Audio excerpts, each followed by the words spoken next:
ভারতীয় জনতা পার্টির উদ্যোগে 115 রাজারহাট নিউ টাউনের মণ্ডল 3-এর পক্ষ থেকে বাসুদেব পাড়া রাম মন্দিরের নিকট নতুন পার্টি অফিসের আনুষ্ঠানিক উদ্বোধন করা হয়। আনুষ্ঠানিক উদ্বোধনে উপস্থিত ছিলেন রাজারহাট নিউ টাউনের বিধায়ক পীযূষ কনোডিয়া, মণ্ডল 2-এর সভাপতি বাসুদেব বিশ্বাস, সম্পাদক শ্যামল রাজবংশী, প্রসূন রাহা, বিবেক সিং রাজপুত সহ আরও অন্যান্য বিজেপি নেতৃত্ব এবং কর্মীরা। দেখুন তার কিছু অংশ আমাদের ক্যামেরায়।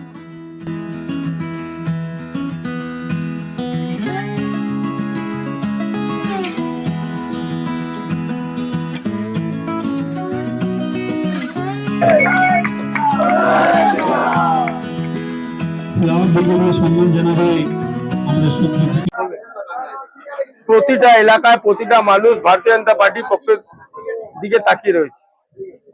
প্রতিটা মানুষের অনেকটা আশা আর আকাঙ্ক্ষা। আজকে প্রতিটা জায়গায় যেন মানুষ সঠিকভাবে সঠিক কাজ পেতে পারে, তার জন্য প্রতিটা জায়গায় মন্ডল প্রেসিডেন্টরা এরকম ভাবে পার্টি অফিসটা উদ্বোধন করছে। আজ এখানে হয়েছে, এতদিন ধরে এখানে কোনো অফিস ছিল না। আজ এখানে ভাই জিতেন্দ্র আর ওর টিম পুরো সবাই মিলে, মন্ডল সভাপতি ভাই রাজা আর বাসুদেব বিশ্বাস, এরা সবাই মিলে একসঙ্গে মিলে এই পার্টি অফিসটা করেছে। খুব ভালো লাগছে। এখান থেকে মানুষের সেবামূলক কাজগুলো হবে। যে কোনো মানুষ এখানে আসলে যেন তার যে কোনো আশা নিয়ে আসুক, সেই আশাটা যেন পূরণ হতে পারে, এই বার্তাটা আমি সকল কার্যকর্তাদেরকে দিয়েছি।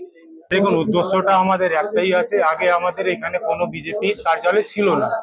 এবার গ্রামের লোকরা বলছিল একটা কার্যালয় আপনারা করুন, ইয়াং ছেলেরাই করবে, ইয়াং ছেলেরা এগিয়ে নিয়ে যাবে। আমাদের গ্রামের কথা শুনে তার জন্য করা হয়েছে। আমাদের গ্রামকে এগিয়ে নিয়ে যাব, যেন কোনো সমস্যা না হয়, এটাই আমরা চাই, এটাই করব সবাই মিলে। ভালো লাগলো কি আমার মাননীয় বিধায়ক পীযূষ কনোডিয়া তিনি এসে পার্টি অফিসটা উদ্বোধন করেছেন। এখানকার মানুষগুলোকে খুব ভালো লাগলো কি BJP party first time waste বেঙ্গলে এসে যেইভাবে কাজ করছে, আমরা যেইভাবে মানুষের কাছে যেতে চাইছি সেইভাবেই আমরা এরকমই এগোতে থাকবো। আজকে আমাদের জন্য এটা গর্বের জিনিস কি আমরা আজকে রাম মন্দিরের কাছে নিউ টাউনে একটা পার্টি অফিস উদ্বোধন করেছি। এইটা পীযূষ কনোডিয়া এমএলএ স্যার এসে করে গেছেন। এইটা আমাদেরই জন্য পুরো গর্বের বিষয় হয়েছে।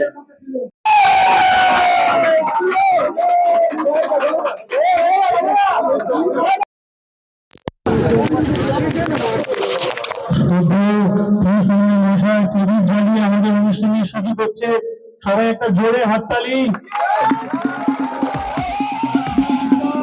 চোখ রাখুন বিশ্ববার্তা টিভিতে, যার সততাই শেষ কথা। Audio Jungle।